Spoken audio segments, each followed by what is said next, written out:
Now we're recording. Well, hello. Rocket! Hello! Welcome to the broadcast. How are you doing this morning, my friend? Today, we are about to start an awesome conversation with Dalibor, also known as T3G Media. We're going to be talking about some comics. I'm going to be drinking some coffee. And I think we are going to keep it 17 plus because some of the subject matter. Yeah. Some of the subject matter in the comics is, True story. You guys were 17 plus. If you are under 17, you better get your ass out of here. Good job. I'm so glad, Rocket. All right. VJ, you're 6. You are too young to be on the internet, my friend. Go home. Tell your mom that you saw some scary stuff on the internet. She'll put the parental controls on. You'll be fine. Okay. Gonna take one last.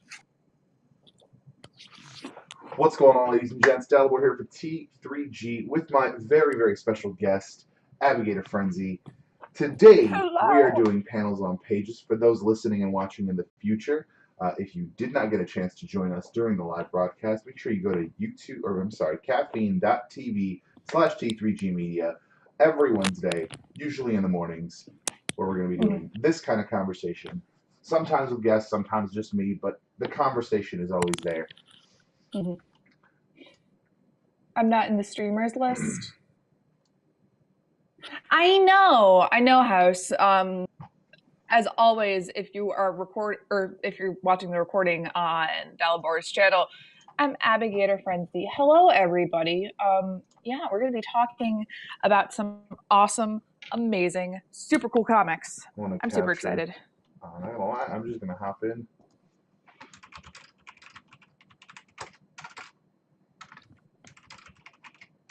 Which is stupid.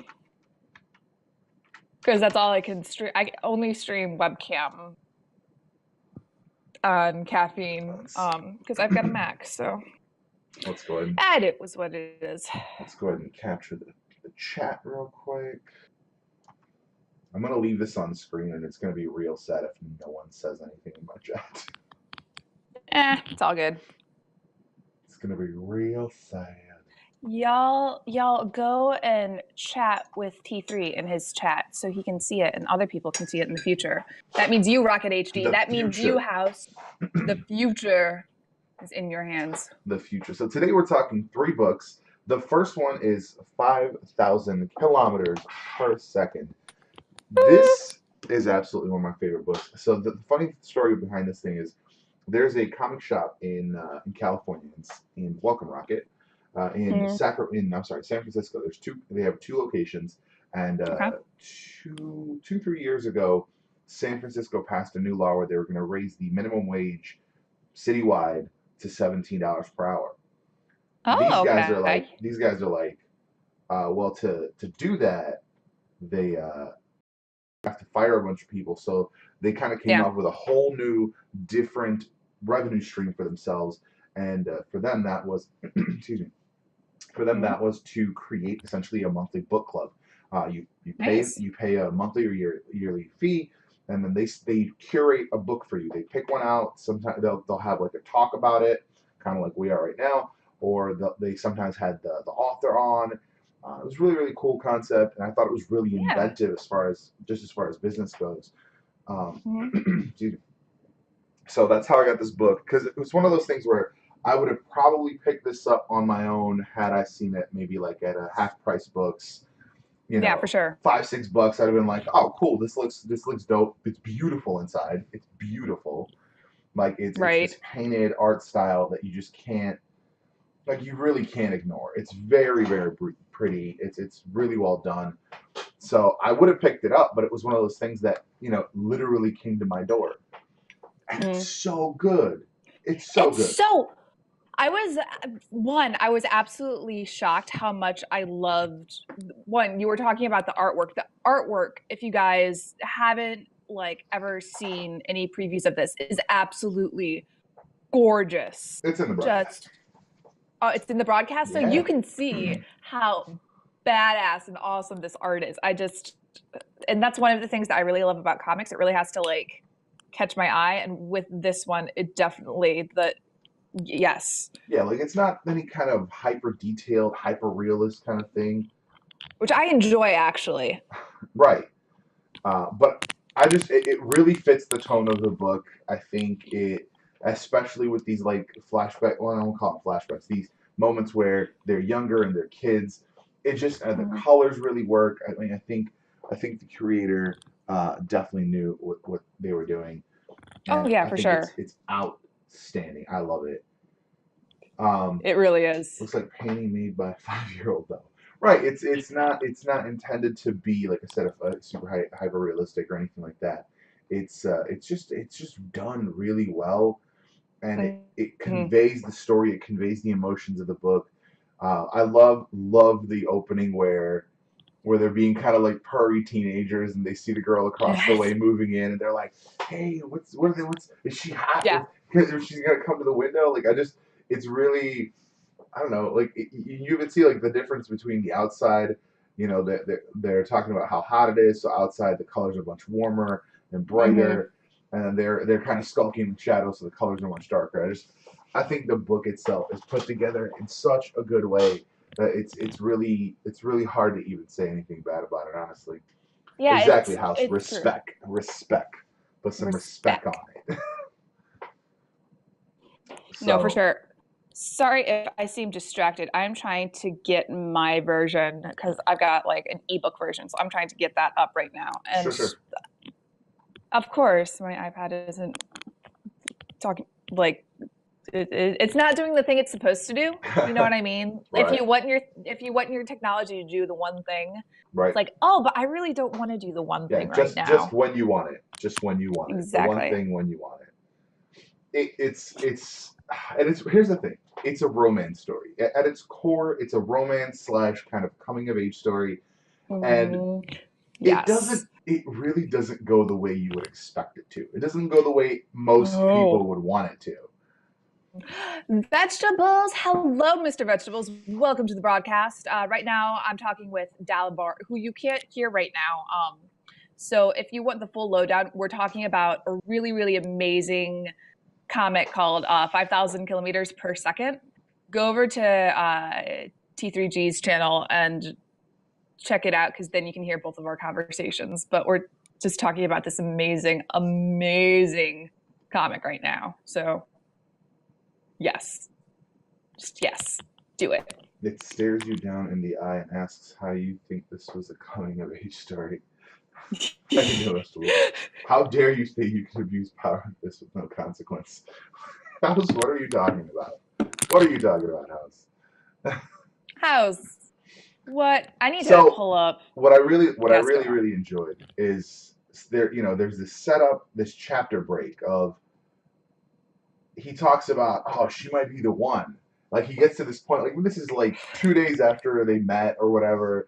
I Oh, mean, they're it makes me teenagers. Like so this is mad. gonna be it, and you're like, what? This is. I mean, Yeah. okay. And so this is where you think like, okay, it's gonna go down this like super romantic. Like they met as teenagers and it's beautiful, blah blah blah. Mhm. And then like the next thing you see, like, oh, she's moved to Norway, and I was like, Yes. oh, okay, she's moved to Norway. That's a departure certainly. And I Mhm. love like again the color because it's cold and it's night in Norway most of the year. Like I love and they use actual Norwegian. Like I love that there's language Yes. like and not just like this is translated, and then it does get to that later, just to kind of make it Yeah. easier for everyone to read. But like Hmm. they use it and then give you the translation under the panel, which is fantastic. No, I totally agree, and I also like it when you can tell very specifically that you can tell that the comic or whatever is taking place in a different country, and Hmm. like it really brought you into the story more, especially with the Norwegian. You're right, I didn't realize it until you pointed it out. Like, yes, I Yeah, the agree. first time I read it, she starts speaking like obviously it's a different language, and I'm like, whoa, what is happening? I'm not really Hmm. sure what's going on. Right? And can I say, from the first time when the mom's talking to the kid Sven, Yes. I initially thought he was gonna be like this like dumb lumbering kind of guy because he's like they show him like lifting weights, and I was like, oh, so Yeah. this is gonna be like the like classic jerk. But then like when he shows up, he's like polished and he's in a suit, and I was like, wait, what just Oh, happened? you cutie pie. He just, especially I like when characters definitely like go over that because again, it's like breaking the stereotype of like, oh man, he's working out, he's gonna be like a dumb jock, and then he's just like, I think it really it brought a really good three-dimension, like it brought three dimensions to that character, which I found it's just like look at him. I have your finally have your stream up, but look how polished and Right. fancy he is. Right. Just yes, I was like, get in, wow, get just in. like major pivot. Like he was Yeah, just to kind of look a little better in the suit. Like that's kind of where he was he's going with getting it. it. Hmm. And plus, And like, she's into it. I love the little like her legs. She's into it. You can tell, and oh like yeah, it's so I don't know. The art is so well done. The art is so well done. This is like again, it's like a piece of art. Like usually you, and this is the one thing, like if you talk about comics or graphic novels or something, you have a very specific, at least in for the people that I've talked to or worked with in the libraries, you have a very specific superhero like Superman or like Iron Man or whatever aesthetic in your head, right? But then you have these wonderful pieces of art like this comic, and literally the illustrations, it's just like you could have these in a museum. The artwork is so well done. It's so artistic and subtle, and uh, I'm so glad that you picked this specific comic for today. Like, because I and didn't know anything about this. and the beautiful thing too is it comes in this hardcover. I'll show it off here. Oh yes. It's like a textured fabricy hardcover. So like it really the whole experience brings you in and just it's just a really good read. Like this is like an Yeah. absolute recommend. One So hundred percent. he said, Davius here says, "How you doing, Davius? Welcome to the broadcast." Yes. He says it's so good it pisses me off. It pisses me off too. I was reading it the first time and I was getting like, oh, it's so like you saw me. I don't it's like just look at it. I can't even put into words how beautiful it is, and it pisses me off because I can't verbalize it. It's just that's what it is. It's just ah. And then like the unexpected naughty bits, like, oh, Yeah. here's some nudity for you. But it's again, it's one of those things that's not it's not played up. It's not played up for the, you know, because that's another kind of stereotype of comic books is that women are over sexualized for the benefit of the male reader. Whereas It happens a lot. I think in this, you're experiencing it from the like Hmm. the male character's point of view. So it's like Hmm. she's this mysterious creature, and then at the same time, you also get it from her perspective because later on, when she meets back up with Piero, she says, "Don't look at me," and I was like, "Wow, what like a super brutally honest thing to say." It's so good, and I also like it because a lot of times comics with any kind of women love interest, like even with this, like you can tell that she's beautiful, but do you at no point do you think that's unrealistic.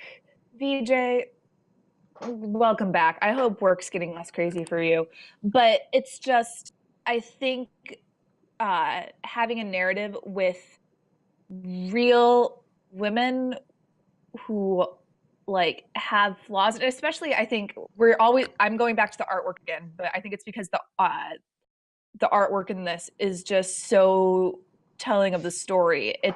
It doesn't really blend itself to super overly sexualized like ridiculousness. It's almost like a French impressionist, you know what I mean? It's very Let's much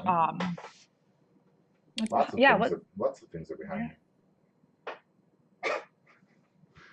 I see House my camera, like I know I know what's happening. house House. But House always talking smack. uh, but no, I so that's something that I definitely appreciated because at one point you can kind of see his kind of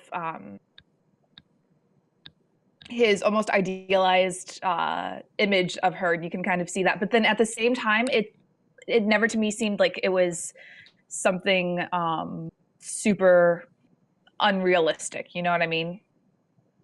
If that makes sense. Yeah, for sure, for sure. He and like I love that it's clear that he's always wanted her. Like at this point, he's got a wife, and Yeah. later, a little bit later, he remembers that he's, or not, he finds out that he's going to have a child coming, and Mm. and in his fever dreams, he's imagining her. Yeah. He's imagining Lucy in his fever dreams as opposed to his wife. His Which wife. Yeah. it's a very flawed story. It shows humans who are not perfect, and Hmm. it really in every way I think goes completely against the comic book stereotype. So I think Yes. this is like I think this is like a perfect example. It's like somebody Hmm. wanted to get into comics that was 17 and above. But this Yes. is like a great read just to kind of get them into the medium, just like to splash in there. Yes, for sure. I actually have a question. What did you like? What's your opinion of the wife? Because I find a lot of times the way wives, especially wives that are being cheated on by their husbands, are portrayed, it can either go like Ethan Frome-esque, where you have this like uh Ethan Frome's wife in the book is just like portrayed as this witch and is always like nagging. And then this young girl comes and he's like, oh, but I'd so much rather be around her than my wife, who's just like, meh, meh, meh, meh. Or you don't really see much of the wife at all. So I was wondering what your opinion or what your thoughts were about that. Because I find that that is something that I don't know, happens a lot in not just comics but in media that I'm always interested to see how portray it. I think it was very interesting to me that they really stuck hard to the kind of first. I don't want to say first person because it's two primary characters, but Yeah. the first person narrative from their perspective on both sides. She Yes. went she went to Norway, and her host family, her future mother-in-law, she was cheated on, and her father left them, and like they like verbalized that in the book. So then Yes. for her to know that he's married and later on come back and, well, at least attempt to sleep with him, it, Yeah. it, it was a very, very straightforward, like, you've become that thing. Mhm. And this is You him. become the thing that in your past that you were always like, oh, which is also super interesting. It's like cycles, sometimes mhm. There's if you get cycles, right? And you find it hard to break a cycle that you were born into. Mm-hmm. I think it's just kind of it's that almost inevitability, even though it was like it is her choice. Don't Right, get me wrong, this is 100% her choice. right. But like, I don't know. I agree. I think that I'm glad they stuck to the first person narrative. I think in a lot of stories, because I've seen like movies that do kind of a similar, like the best friend is jealous of the girl that Oh comes into the yeah. life, and like then they spend a lot of time with that kind of the best friend relationship, and really kind of Hmm. explain, like really like visualizing for you, oh, the best friend is clearly trying to sabotage them, but here they just kind of cover that in Yeah. a few panels, and I think it Yeah. really works out. I think, like I said, I think Hmm. this is really good. Here's kind of like a classic moment of he's just like, can you wait to take a bath until I'm done? Yeah. She's like, It's no, like no. like I gotta take a bath. It's gotta happen now. I, and plus, I like that's real life. You know what I mean? If you're living with somebody, Right? like, and you only have one bathroom, That shit like was that was that's gonna that was a realization that was very, very interesting when I first started living with someone back in the day. It was it's something to get adjusted to for sure. It's not It was like, All of your privacy is gone. yeah. Well, the first Well, couple see, times it was like, is this okay? Are we gonna be able to do this? Like, if we oh, like honey. share this space now while this is happening, are we gonna be able to continue? Like, No, it's really funny. So, I grew up in a house with 6 people. So it's mom, dad, and then me and my 3 siblings. One bathroom. All man. sense of like privacy and all gone, all gone. If you're taking a shower, you know at least 3 people are going to be coming into the to use the restroom. There's just not like, okay, yeah, whatever. Please try not to shit because it's going to smell really bad, but whatever you need to do, just yeah, I get it. It's a very interesting it's a very interesting thing to have to deal with for sure. I grew up a single child, so like it was just me and my mom. Oh, So like it never like that never really became an issue. It was never yeah. there was never somebody knocking at the door like, "Hey, I gotta go." It was Oh, the worst is after long car rides. After long car rides, and you get home, and literally we would have races to the bathroom, and you'd have to be like, if you have to take a poop, you gotta go last or next to last because we'll be quick. We just gotta pee. But if you gotta poop, you're gonna be in there for longer, so you gotta wait. You just gotta wait. Uh, those are the compromises you have to make. yes, you have to have like you will learn if you guys don't live with somebody already. Are we gonna do 1001 Arabian Nights? Sinbad. Actually, This. I want to switch real quick. Okay. This one. I want to do this one Okay. because I honestly Mhm. kind of want to just get it out the way. Uh, I Yeah. I actually so like I've told you before I'm from Bosnia. Mhm. I've realized in the last 3 to 5 years that I oddly suffer from survivor's guilt. I've been kind of Um. powering through a lot of material. Like eventually, once we get to those letters in my library, I'll be going through those books as well. But like I have a bunch of comics that are tellings of stories from the Bosnian conflict and all that stuff. So even with stuff that's um, like it's weird. So like closer to home, it's like two different ways, right? Bosnia is closer Mhm. to home because that's where I'm from, but like Yeah. 9/11 was close to home because like I was around, like I was here when that happened, and I was in class. I was in class, and we Mhm. walked into English. It was my second period, Mhm. and and we hear this thing, and they're talking about the towers, and they're talking about fire, and I'm like, what? Because this was a teacher that often used media to help teach lessons. So we'd have like a Simpsons clip playing or whatever. Yeah. So like if radio is playing, the easy assumption is this is going to go into the lessons. So we sit down, and the guy that sits next to me, he's like, oh yeah, like in '93 or in '94, somebody bombed the Twin Towers, and that's probably what's playing. And I was like, oh, that's this. I'm interested to see where this goes. Oh, that's not a thing that happened in '93 or No, it did. '94. It It, did? I no, didn't know no, that. no, no, for sure. Yeah, this like that was not the first time that the towers were. Yeah, it was a car bomb. It was a car bomb in the parking. I'm so sorry. No, I no, no. totally I ignorant didn't of know. I mean, that. I didn't know either. But yeah, no. So I was like, well, this is going to be a very, very interesting. This is going to be a very Yeah. interesting lesson because I'm like, I don't know where this is going to go. Yeah. And then everyone sits down, bell rings, he turns the radio off, and he says at 8:45 or 8:15 or whatever, Mhm. this morning, a plane flew into the one of the twin towers, and I was like, we all just it was just dead silence. It was just dead silence. We're like, what? Like, Yeah. so like No, all that day at school was just like us trying to get on the computers and find as much information as we could. no, for sure.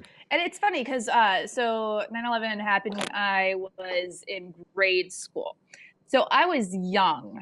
In fact, I was probably too young for, I don't think any of the teachers told us explicitly what happened. One of my friends was running around saying that they bombed the White House and like killed the president. I remember Oh geez. this. And I was like, oh, okay. So I got home, got off the bus, and talked to mom, and she said something that kind of hit me because of course, the news was on like for the next like 3 days constantly. So I got home. She's like, you know what happened? I was like, kind of. And so she explained to me, she's like, no, this is a big deal, Abby. This is going to be like in your history books someday. This is a huge, huge deal. Carrie Chan, welcome to the broadcast. Hello, how are you doing today? I'm Abby. Right now, if you are confused, I am having a discussion with Dalibor, otherwise known as T3G Media. And so I can hear him, but you guys can't hear him through me. If you want to get the full picture, if you want to hop on his channel. There we go. I think I pronounced that right. Akiri-chan? Akiri-chan? But anyway, no. Terrible name. Dalibor? 9/11. Or T3G Media or T3, yeah, Akiri-chan. What are you saying, Davius? It's Abigator. Abigator just doesn't pull off the T3G Media. T3G Media. Well, see, here's the thing. Originally, it meant those three guys, and that was me and my two cousins. We started a YouTube channel, and then we just called it T3G. And it was T3G Tech at first because we only did tech. Now it's T3G Media because we do all sorts of stuff. Totally makes sense. But no. Shush! Hi, puppies. Hi, puppies. Go to bed. Puppies are like, we hear something. We hear things. Let me see if they need me. Not a problem. But no, so for you guys in chat who can still hear me, and for those of you who, let's see, I'm trying to see who are watching or will be watching in the future. So I'm a millennial. I was born in '93, and so that's kind of one of the big kind of defining points for our generation, right? Like everybody in my generation remembers where they were and what happened during 9/11. It was one of like the big defining points for our generation. I'm sure it's the same with you guys, right? So I think it brought two things to this country, which were very, very interesting. One, it brought, you're in Europe, Devious? No, that's totally cool. I get it. But like, I think it brought a realization, like, because as you guys know, the US has been really kind of Pitfalls of live broadcast. not woo, woo, woo, woo. We're talking about kind of the interesting thing that I find about 9/11 is that there in the history, besides like the Civil War, I think the Civil War onward, there hasn't been a lot of violence or any kind of terrorism in this country. We've kept it pretty under lock and key, where all other countries. Yeah, beyond Oklahoma, yeah, there was nothing else really. Exactly. I think it was a big call. One. Dogs. Stop. No, I have an inspector that came through today because he came through the other day, but it had snowed, and he was like, "Oh, I'll just come by later." Georgia, now go to bed. The time is now. Yeah, and no, now, I think it gave. Oh, go ahead. I'll say it's been like two days, and all the snow's melted, so he's able to come back. Yeah. I think he actually might want to talk to me. Dang it. Okay. No, you're totally fine. We can still talk about 9/11, but it really, I think, gave Americans one of those things where like, oh crap, like people can come into our country and hurt us. Whereas now I feel like it's very much like most of the violence in this country comes from people in our own country. You know what I mean? It's not like, oh, those foreigners coming in and like, bombing our places or whatever. It's very much, I find that the majority is either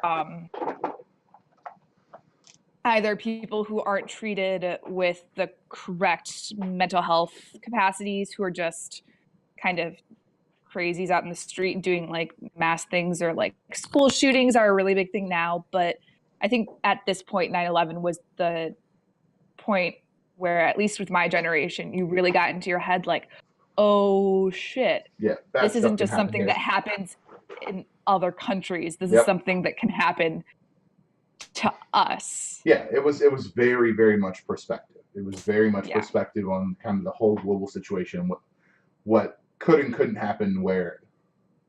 Mm-hmm. It was it was No, it for was a sure. tough pill to swallow. It was a tough pill to swallow. Yeah. No, for sure. I remember that whole day.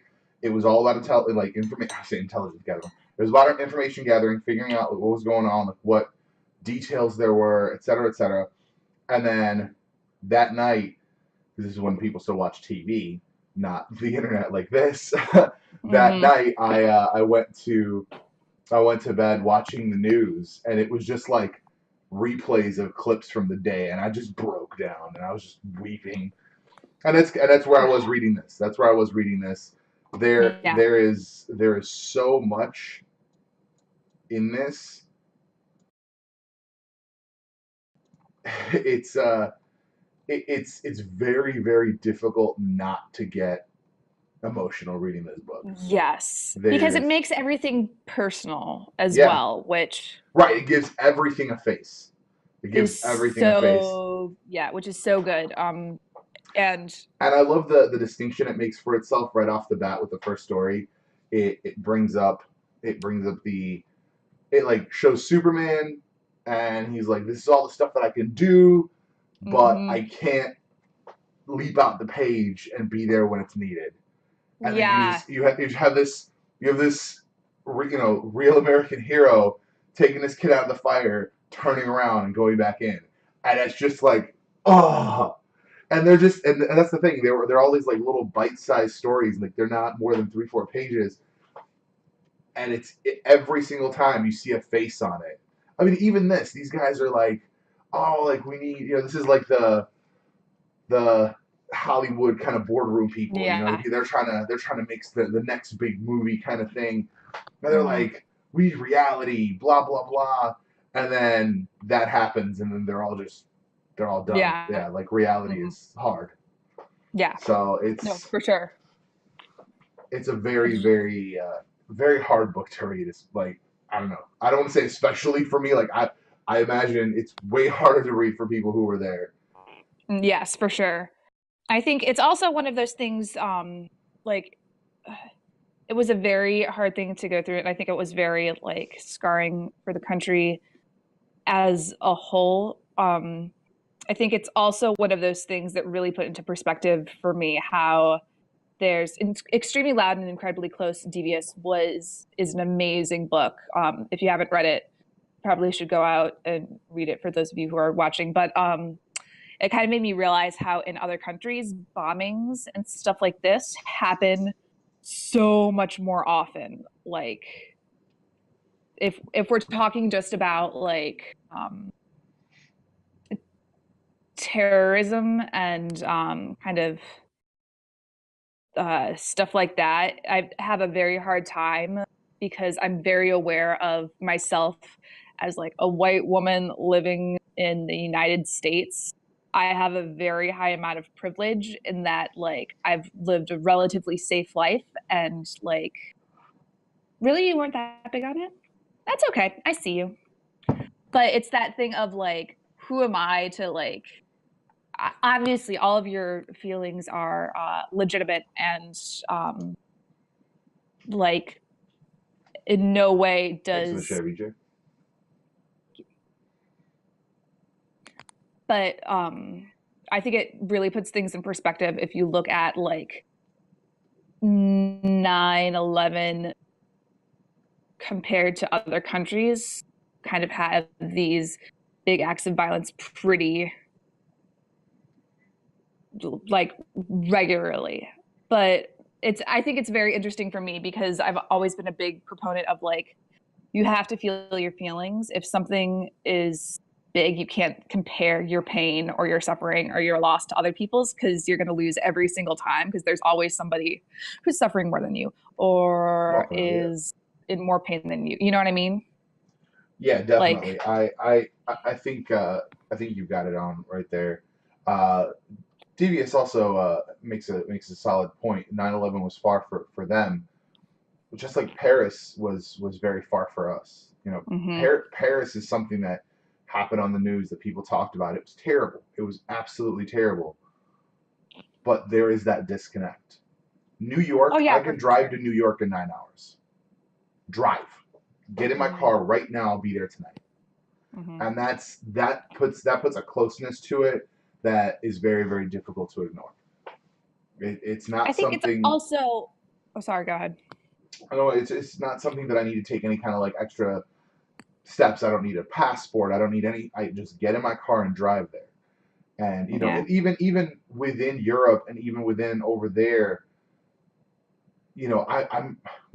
I'm from Bosnia. Like to get to Syria, to get like I would need several, I need a passport, I need reasons, I need all this stuff just to get there. So there is still that disconnect. Yeah. So it's a very I still feel like even over there, even though it's closer physically, it's still far because you have to do all this extra stuff. You have to find a way to get there. It's not just something where you can get in the car and drive. Yeah. No, no, I agree. And I think it's a little bit different maybe because when 9/11 happened, I was younger, like too young to really be able to process it. 'Cause I want to say I was like in second or third grade because I'm tiny. I'm a wee Bobby. Um, but yeah, I think as a nation, it was like this is I think this is a really, really good comic book to kind of see like some personal stories and about how the nation kind of felt collectively after 9/11 and how especially it like affected people individually. For sure, for sure. And I love the little stories like this where it's like this is a superhero story. This is Static Static Shock. Shack, If you yeah. don't like, if you don't know Static Shock, I need you to call somebody. But it's one of those situations where like this was a topic that came up a lot in comics and different writers dealt with it in different ways. There's a really really powerful moment from Amazing Spider-Man. I think it's 35. Um, uh, and somebody's just like they see him and they just kind of attack him like it's just like a person. They're just like Yeah. beating on his chest and where were you? Where were you? That's all they're saying, and it's like it's so crushing. It's so crushing. So that's why you see these moments where it's like, Static's like I've never felt powerless before. And it's like he has all this incredible power. And they go through the Mm. situation. The proprietor of the restaurant they're in happens to be Muslim, and these guys just come in, trying to deal with it the only way they know how to. hmm And and I love the way it ends. He says, Yes. "What are we gonna do now?" He says, "The best we can." We can. And that's Yes. and Because that's all that's you can do. exactly that's all you can do is you can do the best you can. And that's why I think that this kind of stuff, like this kind of perspective stuff, is really interesting. Like I said, when we get to the stories of Bosnia and stuff, uh, it it's the same kind of thing where it's a lot of it is perspective, a lot of it is I've read for that conflict. I've read stuff from Bosnian stories. I've read stuff from Serbian stories, and just that whole area has had so much happen over the Yeah. last 1,000 years that it's a very very interesting thing to like get a perspective on. Like Yeah. I left 2 weeks before conflict started in my hometown, and that's Really? by happenstance. Like by my mom happened to work in Croatia. She said, "Hey, why don't you come join me?" I said, I mean, I really had no say in it. I was 7 years Yeah. old. So, and that's all it was. And then, years later, I find out that like 2 days later, or 2 weeks later, that is when, you could hear gunfire and things like that. And That's when I went back, I crazy. think it was, oddly enough, I went back in 2001, the summer of. hmm So, like 2 months before all this happened. And it was one of those things where like I see bullet holes everywhere. I see destroyed buildings just on the drive, from from the capital where we landed to my hometown, Yeah. and it's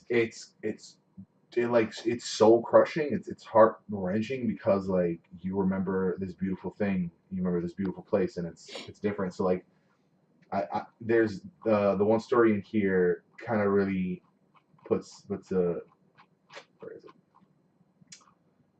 puts a really good spin on that. Is they talk about we live 2 blocks away, Yeah. and the like they were a beacon, and like that's how we got home, and that's how we like navigated, and now we're lost. And like that's Yeah. Yeah, it makes sense. it's just it sucks. It sucks so Yeah. much. And I'm like, it's a very like I had to stop probably 7 or 8 times reading this because I just started crying. Yeah. Like it's Yeah. just it's a hard book to read, but It's a lot. Yeah. it's the reality of the situation, and I think all the United We Stand pins are gonna be they're kind of for naught if you don't actually take time to actually remember what happened and take time to remember the people that were actually affected. So like Yeah, for sure. yeah. So we'll move on from that and go into much lighter fare. Sinbad. Much lighter fare. Sinbad. Sinbad is one of the oldest adventurer stories. I don't want to call him like he's not a superhero, but he's certainly an It's like adventurer. I want to say it's almost like a folk tale. You know what I mean? Like, Right.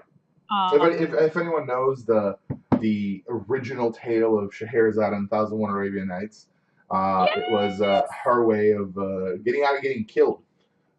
Very so a little tangent, which is kind of what we do here, tangents podcast.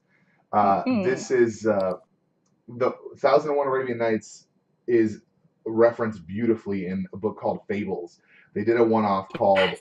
1001 Nights, uh, and it was Snow White went to visit the Sultan, Hmm. and same situation happened. So it was I'm going to kill you, blah blah blah, and she gets out of it. She tells him the stories, and she tells him like the Rose Red story, and she tells him all these stories that she knows. And as Yeah. she's leaving, she meets Scheherazade, and Uh, he's like, she says, like, do you have any tips? And she just says he loves stories and leaves. And I'm like, that's amazing because it's just like a little kind of aside origin story for 1001 Arabian Nights, and I thought it was yeah. hilarious. No, But that is really funny actually. Because I remember vaguely the thing from Fable, and one of the things that I really enjoyed about this one, 1001 Arabian Nights is like I find is a very interesting story cycle one, and Scheherazade is actually one of my favorite pieces of classical music, oddly enough. hmm, It's Scheherazade by, I want to say, Rimsky-Korsakov, if I'm not mistaken. And it was the first classical piece of music that I ever heard played by a live orchestra. I went with my school, and it's this gorgeous, gorgeous concert hall. And so it was the Cleveland Orchestra playing the Scheherazade, the whole piece. It has 3 movements, and it's just the most epic, amazing piece. And then I ended up playing it a couple of times with different like orchestras on my way. But it's one of my absolute favorites. It's so good, so good. I have not heard it. I will. I'll have to give it a listen one of these days. Hmm. I I'll send a link. awesome, awesome.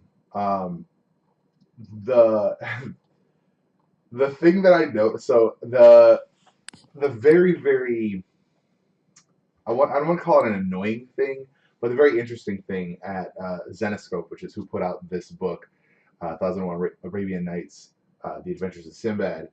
Uh, Hmm. they are. I don't want to say they're no substance, but they're definitely a lot of show. So you see Yes. the cover is beautiful. The cover is done really, really well. What like big name artist, like Mm-hmm. catches your eye on the shelf for sure. Sure. Like Ebas is like Eric Basolda is who did this cover, and he's like widely known in the industry. He's done Justice League, his that I still love to this day, and it's like 10 years old. Mm-hmm. He is a huge name. So they get people like that to do these covers, Mm-hmm. and then the inside is not always as good art,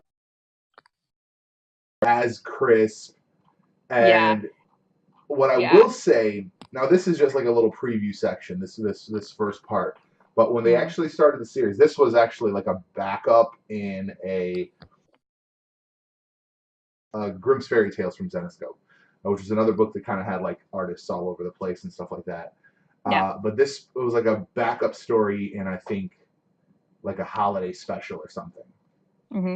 So then we start the main book, and then you have this really good art. Now, actually, I follow I think it's Paolo Pantalena, something like that. Okay. He's really good. He's got really rich and detailed art.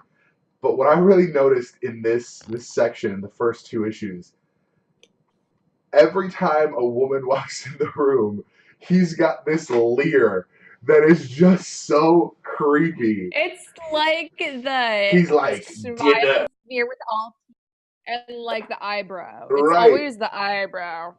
And he's the only Can't do one. it. He's Like, the only one. Every other yeah. character is fine, but every time something like that happens, he's just Sinbad's like, got yeah. oh. Look at this right there. Yep. He's like, Like, the and it's queen's funny because hot. I you're like seeing. it. I know, which is absolutely. I find it actually to be quite hilarious because like, and I also think because we were talking about realistic and unrealistic women earlier. Mm-hmm. Let me tell you, if you guys don't know, with a dress that short, there is no way to be classy and graceful Nope. in a dress that short and with a shirt that or a dress that's low cut. I don't know how she's keeping those boobs like perky like that, She's a but witch. It's magic. oh, it's magic. No, she's a witch They're queen. magic boobs. Magic Magic boobs. Exactly. makes so much more sense. It's just so hilarious. Like his art's Yeah. really good. It's powerful. It's like kind of like classic comic book art in many Mm-hmm. ways. But it's just I just took notice of that every single time.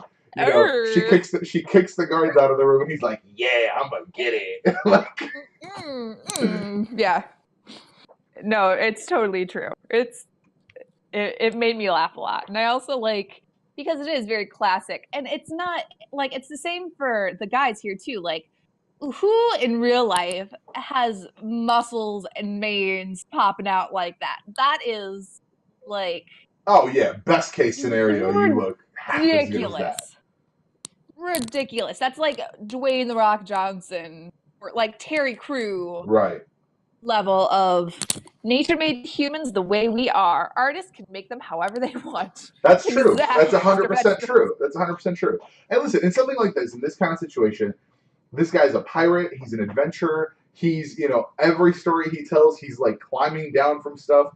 I mean, even this right here, he's about to make out with her, and somehow has awareness. He says, "Hope you don't mind. I'm gonna borrow this." Tosses her brooch or whatever, and knocks out somebody in like the rafters. Right.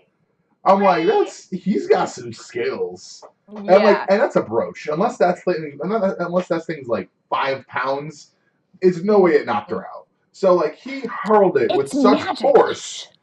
Yeah. He chucked that thing with such force. But like I can give him the strength and the muscles because I would expect him to. Like he is like the guy. I get it. But it's just he's the hero. Right, exactly. But it's just very. And again, like this is freaking Lear. It's so funny though because it's always like, get it, Lear.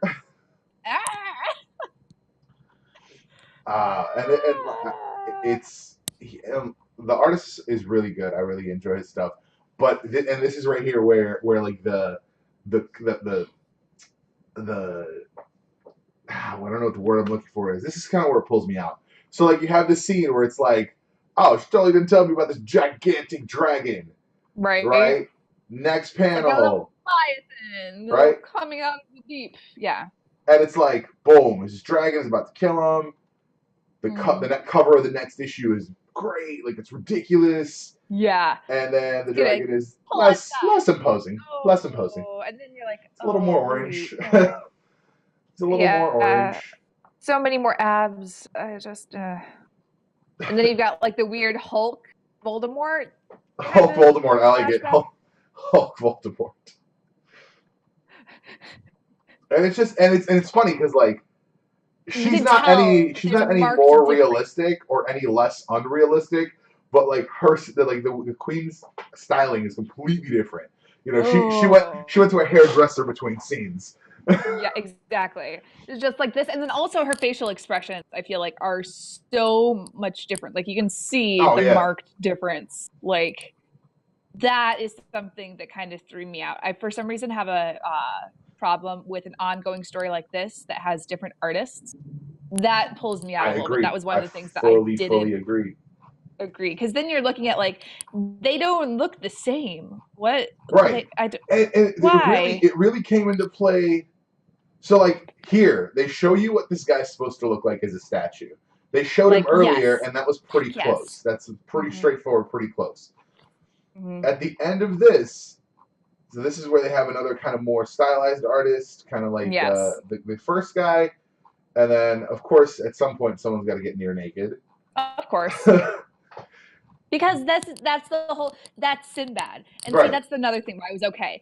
Like Sinbad's whole story is so suited for this kind of media. Oh yeah, Like that's why I was totally okay with the over the top like for sure, mile high boobs and the like muscles of steel because it's Sinbad. It's just it was like the superhero comic kind of like hero ridiculousness of the time. You know what I mean? for sure, It just for sure. And this like right here, disconnect. That's the word I was looking for. Disconnect. yes. Here's what this dude looks like. He's like an old wizard god from the ancient times Oh, or whatever, right? yeah. And then like next page, That's not the same. it's not even the same dude. Like Like the your hair proportions all of a aren't the sudden same, changed right? colors. He's shorter. He has way different color hair. He has way more hair. He's Way way more more hair. beard. Like he has a mustache, but where before he did not have a mustache. You just don't take like artistic liberties if you already like showed a character earlier on in the series. You can't just be like, but this isn't how I want to draw him. Right, I'm going to draw him like this. right. That's So not how you do things, so I went to in my C2E2 opinion. over the weekend, and I talked to Jim Zub. Jim Zub is the writer of Skull Kickers, which if you like fantasy and comedy in one, Skull Kickers is the book to read. Mm-hmm. He also writes Wayward, which is without giving anything away, it is teenagers fighting ancient Japanese gods. Outstanding. That's about as much as I can tell you without really giving anything away. And then he also writes Avengers recently. He wrote Avengers. It was a weekly series they ended up doing. So I think it was called Avengers No Surrender. And Mm-hmm. so I was talking to him and we were discussing like kind of the schedule and stuff. And he was explaining to me and another fan how it all went because he had three artists and they had like spreadsheets and all this stuff to like figure out where characters were, what they Yeah. looked like, who was damaged because people were working on different parts of the story at different times. You know, you had the first artist was the entire first issue, and then the second issue was split between two artists. So like the second artist had to know exactly what was going on in from the first artist stuff. Gustav, welcome to the broadcast. How are you doing? Just so you know, you can't hear, but I'm talking to T3G Media right now over on his channel. If you want to go over on his channel, you can both hear and see me there. So you'll be like in the conversation and not just listening to one half of a conversation. We're talking about comic books.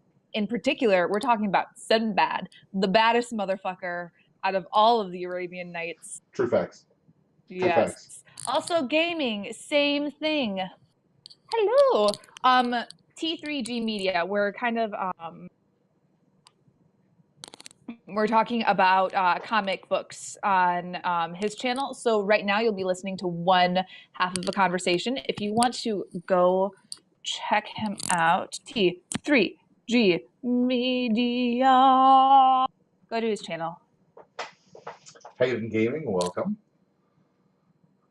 Girl, Vegetable says see, a true god can grow a mustache at will, and that's true. I'll give you that. I'll give you that. but why that specific moment? Right. I'm in the middle of like Right. I want to grow a mustache. Right. I'm gonna shrink. I'm gonna shrink 4 feet and grow a mustache and longer hair. And longer wavy luscious hair. Right. He's like in a L'Oreal commercial now. Right. Exactly. Exactly.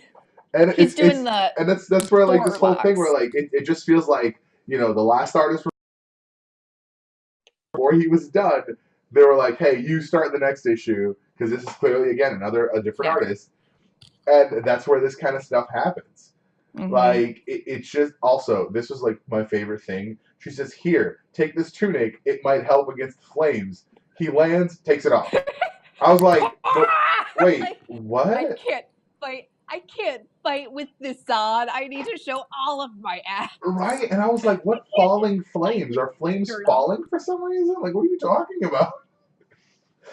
And fire sword. Fire sword is my favorite part. Of course, fire sword.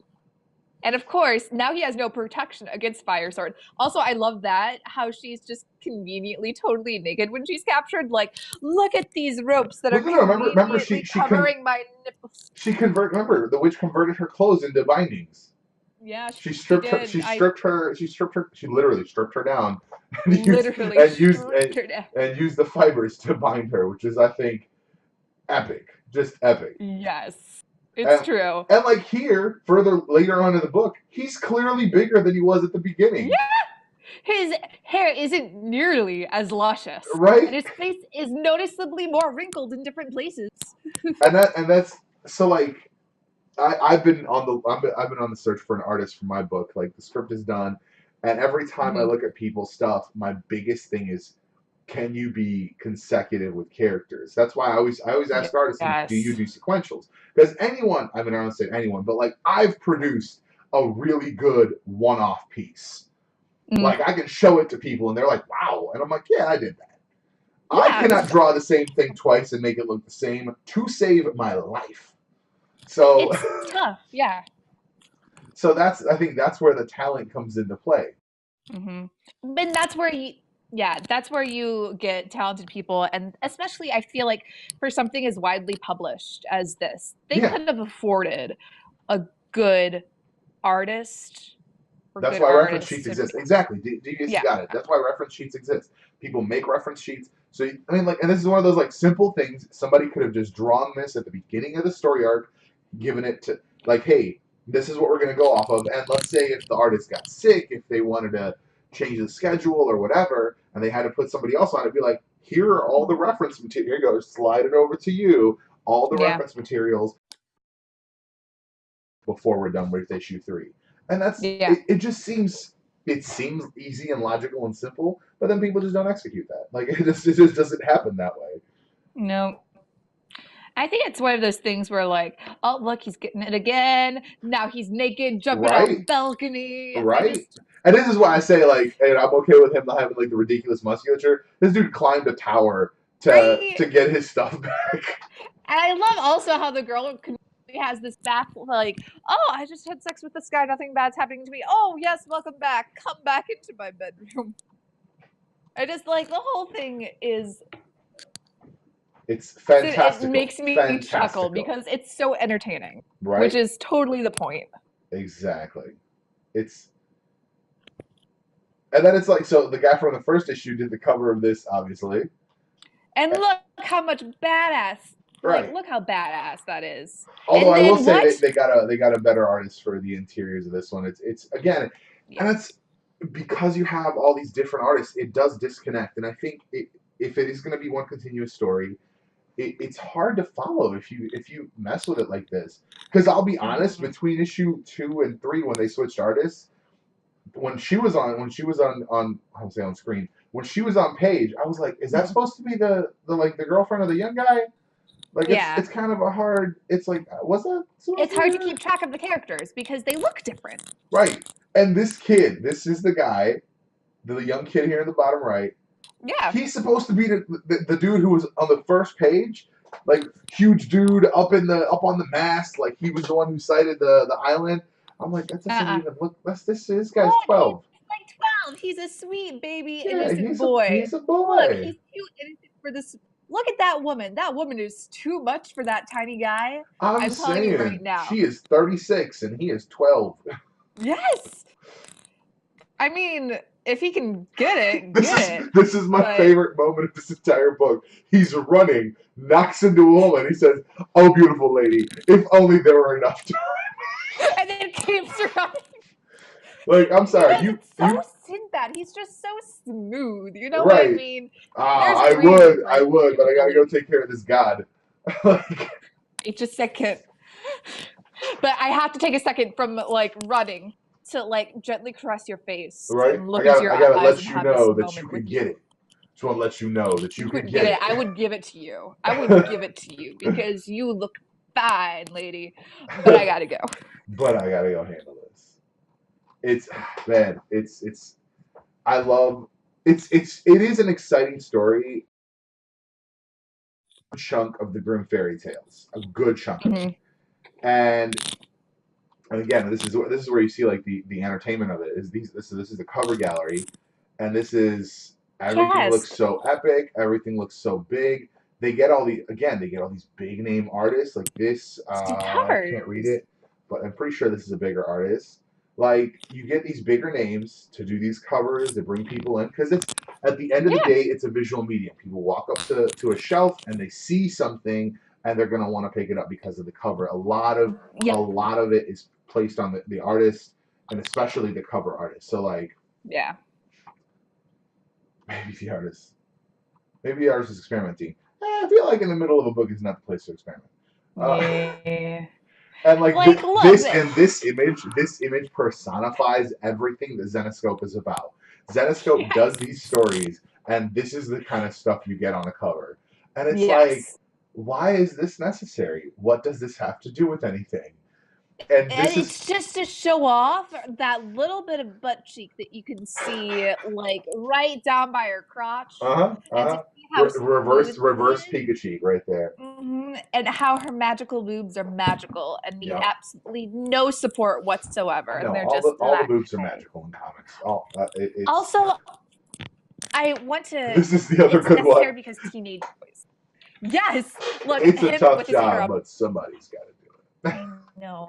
All the muscles are magic too. Like, look at those abs, and then the side. I think he's got 12 ribs, like showing. 12 ribs, and all the clothes are absolutely painted on. I will also want to take a point. If you ever see like the covers, all of the girls who are like posed standing up are in the weirdest like position. Usually their shoulders are like up, an awkward angle that's not realistic, but their chest is out, and then they have the way their feet are. Their knees are kind of in a little bit. But it's very much like I'm showing off my physique. Can you see how sexy I am? I mean, can we talk about just this? Oh, it's a tail. I mean, like it's a tail, but like it's clearly supposed to be a penis. Clearly supposed to make you think it's a penis. Like I get fire tail. Yeah, it's very fire penis right by the butt. Fire penis. Adding spice to the comics. Yeah, exactly. Adding all the spice. It's just and like look, and I think it's super gratuitous. It's super gratuitous, and it's what's funny is that this entire series. So I will demonstrate here because I actually have the Grimm's fairy tales as well. Yes, I agree, devious. You should see a doctor about that if you have it coming out of your ass. Right. Please see a doctor. That's not normal. It's not healthy. Right, for sure. So any given, let's see, if we close this. So any given cover of a Grimm's Fairy Tales is brilliant. Yep, yep. It's Hello, just ridiculous. like, yep. There's some more boobs for you. This is what you were It's talking a about right here. booty. Yeah, this is what you were talking As, about. You see so much. look, She has hip dysplasia. Her left hip is so yeah, far back. yeah. Like, okay, here, I'm going to demonstrate with my normal, like, human body how that would look on a real person. So we're right here, right? So let's see. She's got her foot like this, and she's got her butt, so you can see her butt, but she's also like this. This is not how, what? No, this is not something that you can do. I don't know how she's twisting that much, but it is the most ridiculous thing ever. So, but It's now, amazing. Like, look, look her at the ribs have. market difference in the art quality though. Oh, Yes. wow, look at that. There's what that. Wow. Just like She next needs to page. really bend down to clean those Yeah, floors. she's got to get in there.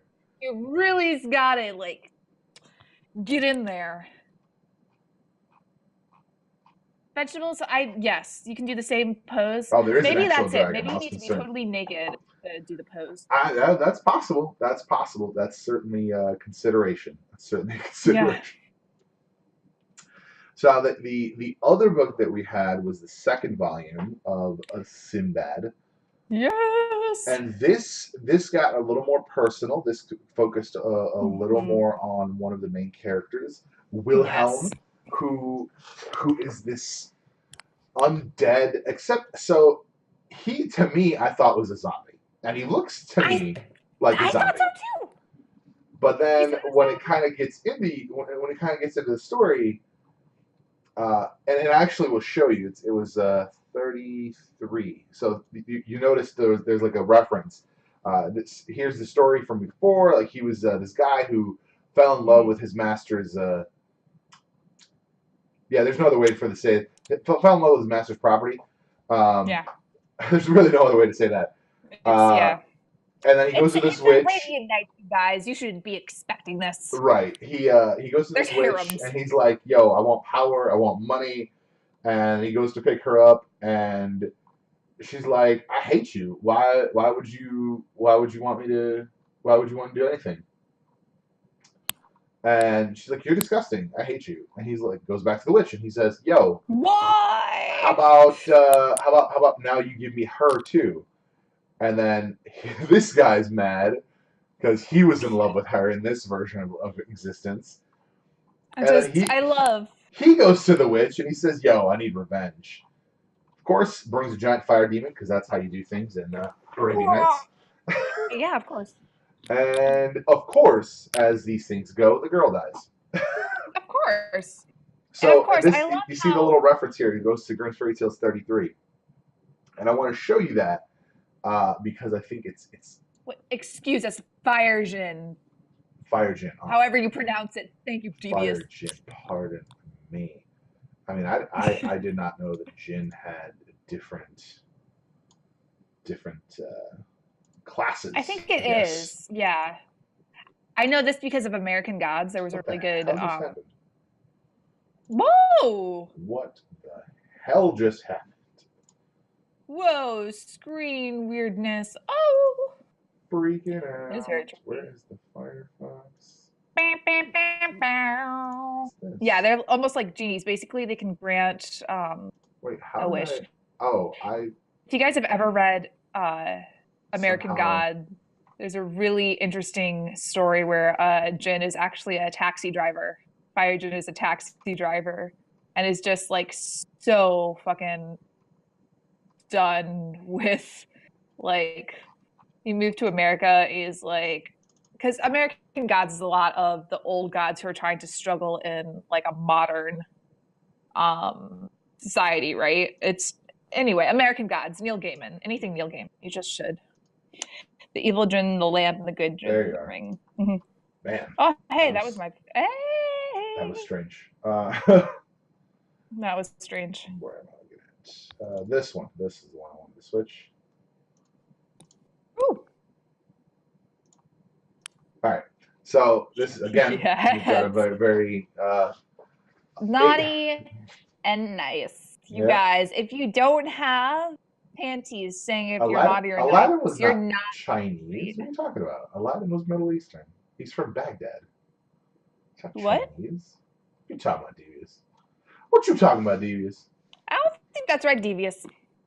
So, and this is I think this is the witch Belinda in the future, in the modern age, telling the story of Wilhelm. So this is kind of where the rest of the story happens. So she's dead. He he's not accepting that she's gone.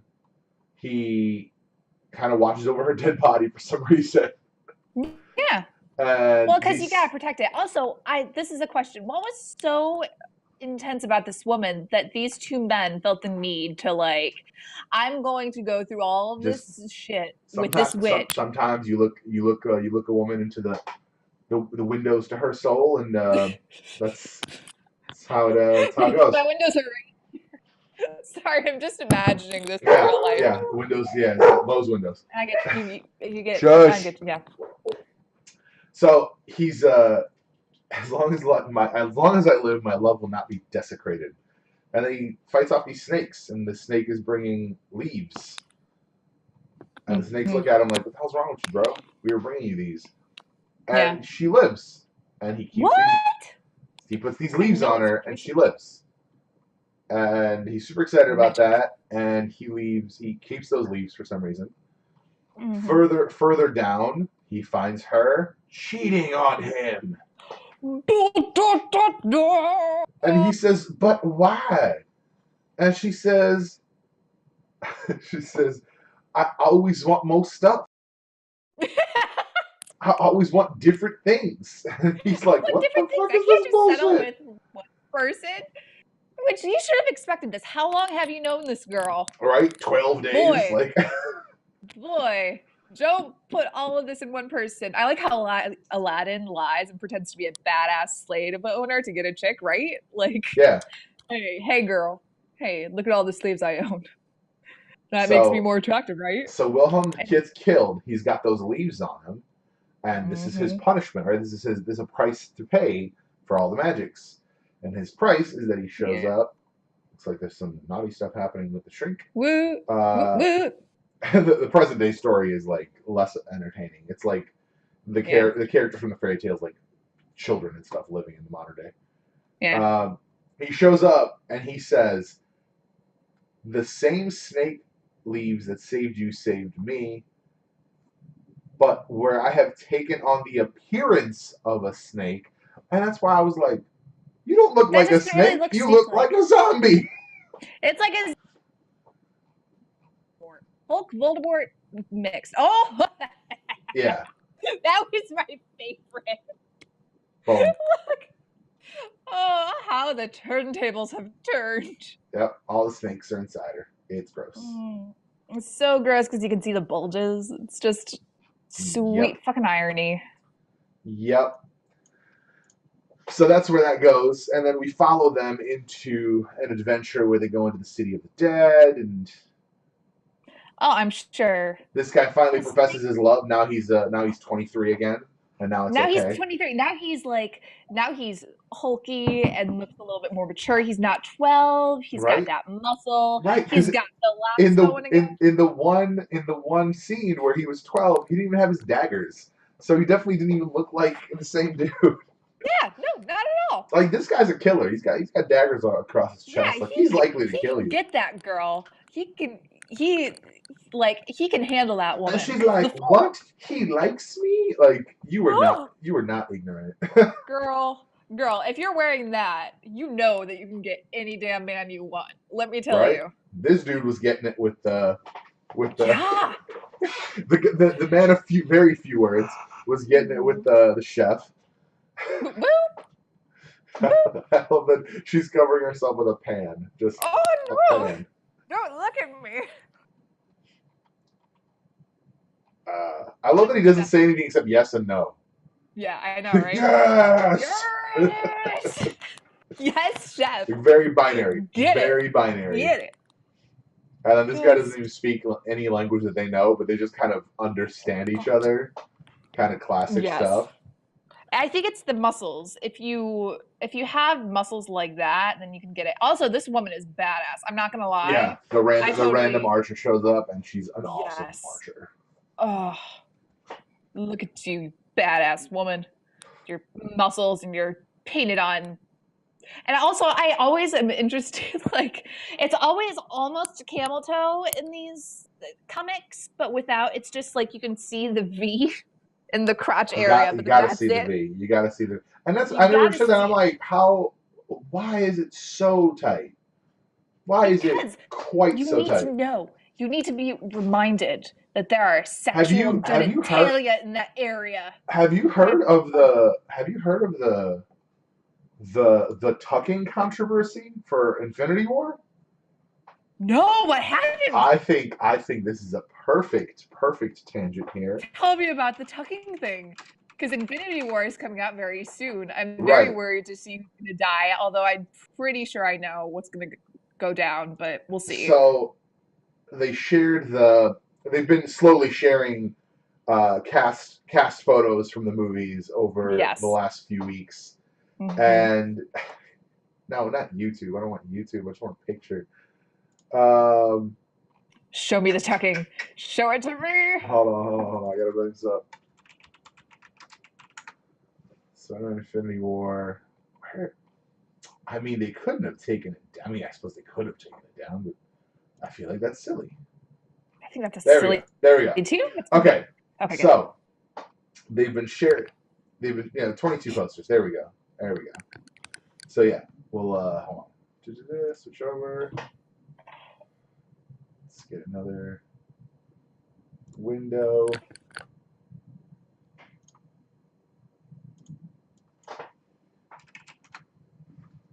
Tucking. Let me see it. Oh. All right. Let me bring this down. Bring this down. Just look at those thighs. No, you're right, Devious. We're gonna put that right there. Okay. So Yes. these are the posters that have been shared. I think it's very Yes. interesting that Captain's shield is The kind vibranium. of little. It's kind of little. But like It's I get kind it. of little. He's quick. You know he can. But it's little. I'm hoping that it like expands somehow. Anyway, We'll see. um, the images are very Oh yeah, interesting. that's Cap. Devious. That is Cap with his long, luscious hair and his fucking rugged beard, He's looking like nomad a now. He's lumberjack. nomad now. Now they're calling He's him looking like nomad. a nice lumberjack. He could go and he could build you a home with his bare hands. He Also, needs some I love that oil. everyone is photoshopped to death. Like he Oh barely yeah, looks like Chris. yeah, I know. Yeah, like although But look at that butt though. you got some Look at that. American butt right Mm, there. I thank you. really want to know why she's blonde. I'm so genuinely interested to know why she's blonde. Besides it being a throw to one of the other Black Widow stories from the comics where there was a blonde Black Widow, but that was a different character. Yeah, I want to know why she's blonde. Like very yeah. practically, there needs to be a reason. Because I'm Hmm. gonna be salty if it was just like it was a Tuesday, decided to Yeah, bleach my hair. yeah. No, I totally. I do like that he's got. I think it's a vibranium arm, which I'm really excited Yes, about because it's I'm dark. It's a really different excited to. material. Hmm. Like I mean, I suppose it could just be painted, but I'm hoping that it's a vibranium arm. At I'm which pretty point, sure it's a vibranium arm because he's been also, with Suri for that whole time. yeah, You know that sure, he that's definitely upgraded this. He's got rocket launchers in there and shit. Like yeah. Falcon, Yes, Falcon. Falcon. I think he did get an upgrade too. He looks like he got some new gear. I'm sure. I'm sure he did. Uh, Robert Hello, Downey Tony Stark. Jr. lost 40% of his body mass apparently because he's way Yeah, thinner because than he's he. a. Right, because look, his Oh, head does not fit on his no, torso. it doesn't. I'm like, And you know. this is why Photoshop is like a bad thing. This is why Photoshop is such a Mhm. bad thing. So here we go. Oh, it's Tom Holland. Okay, Peter Spider-Man. Parker, Bring the tucking situation. Peter Parker, Spider-Man. You. I would say mostly shot. Now this is you see, this is the suit that was teased at the end of Spider-Man, the Mm-hmm. Iron Spider suit. Mm-hmm. Really excited about this. Because Papa Stark wants to protect his little spider. Right. Sorry. So then they. Show me the crotch. Show me the crotch area. Yeah. He looks yeah. like an action figure. Here's He my does. theory. He's supposed to be fucking 16. Maybe we don't show off his junk. I can see that. I agree with that, especially because in this universe, he's supposed to be in high school. Whoa, hey. He's supposed to be in high school. I And feel he like is like 17 in real life. Like he's not, maybe 18 now. Like he's I not. feel like he's older than that, isn't he? No, they got him because he was so young. Yeah. Shit, I didn't know that. Yeah, he's a baby. I'm a tiny one. Yeah, now all those thoughts you've had are inappropriate. No, I always have like second guesses with young people getting into big franchises like this, because to be so young and to be involved in something that's this big, I'm sure it's so much stress. I mean, it seems like he's been doing really good and trying really hard not to spoil anything.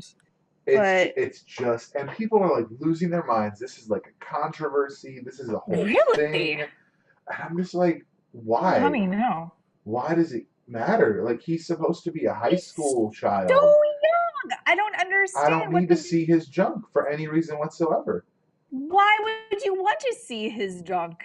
He is a tiny. I lost your audio. I don't hear you. What happened? I don't know if you can hear me, but I'm going to continue talking. Yeah, I don't understand why people are freaked out about that, because he's supposed to be a kid. I'm real excited to see. I saw his toy, the toy for that, and he's got 4 arms, which I think is interesting because he's supposed to have 3 in comics. Mm-hmm. Sorry. I'm not a huge fan of the suit. I don't think it looks that great. I really like. You look at the Iron Spider suit from the comics. I think this is a way cooler suit. I think that the Iron Spider. I think they just wanted to keep the original Spider colors. And this is much too much for movies. This is way too much for movies. Like you'd never be able to get that across. Like it wouldn't look good. It's just this bright red and yellow thing. Mm-mm. I'm super excited about it though. I mean, I've seen nothing except the initial trailer. Yeah. So like everyone's talking about like, oh, there's all this stuff, and I'm like, I don't care. I'm so excited about the movie. Like I watched the one trailer and I'm done. I'm sold. I'm going. Like, there's no. Yeah. I'm so interested. Hey. Oh, this from this angle that looks like a girl version. It does. It totally does. I understand that they're supposed to be abs. Oh, it's because you want to move his torso, so you have to. It just like from that angle, like it looked like there was a way more chesticles. Yeah, it did. I totally get you. I'm interested to hear your theories because, especially for Infinity War, I feel like my biggest fear, and especially in this series, I have a very, very big heart for Tony Stark. I feel like he just goes through so much angst in everything. He never gets a break. And I just want him to be happy. And he's probably just gonna hurt more in this movie. And I just want him. I'm most worried about Iron Man and Peter Parker. You're most worried about them. That's fair. So I think this is actually the figure I saw. That's with the 4 arms. Tony has gone down very interesting paths. I think the Civil War thing made way less sense than I wanted it to. My cousin brings up a really good point. Like you look at Iron Man 2, where he pretty much spat in the face of the government, and then for him to turn around and back the government. He already went through that story arc. He already made his opinion on that kind of government interference. No, you know what I mean? Right. It didn't make any sense. It was totally out of character. It didn't make sense, and that's the thing. Because that movie was rushed, and the Russos admitted that it was a rushed movie. It it didn't make sense because it was forced. You in Yeah, it in was. the comics you had years, potentially if it's 1 to 4, that was about 60 years, so call it roughly 15, maybe Hmm. 20 years of history. So let's say there's Hmm. 20 years of Marvel Comics history at that point. When the inciting incident in Civil War happens, it's a big deal. Like Yes. in the comics, it's a big deal because we've been kind of tiptoeing around. Like there's a lot of collateral damage done by vigilantes. Realistically, Yes. the Avengers at one point had U.S. National Security Council clearance, and they ran stuff. And at one point, one of my favorite storylines, by the way, the I think it's called United We Stand Hmm. Avengers. It is the Avengers being asked by the UN to run the world because every major capital city is sucked out of existence along with the leadership. There's like 12 people left in the UN. There's like there's no governmental structure. And like the two guys left, I think it was like the speaker of the UN and like the chairman of the UN and like two other people were left or whatever.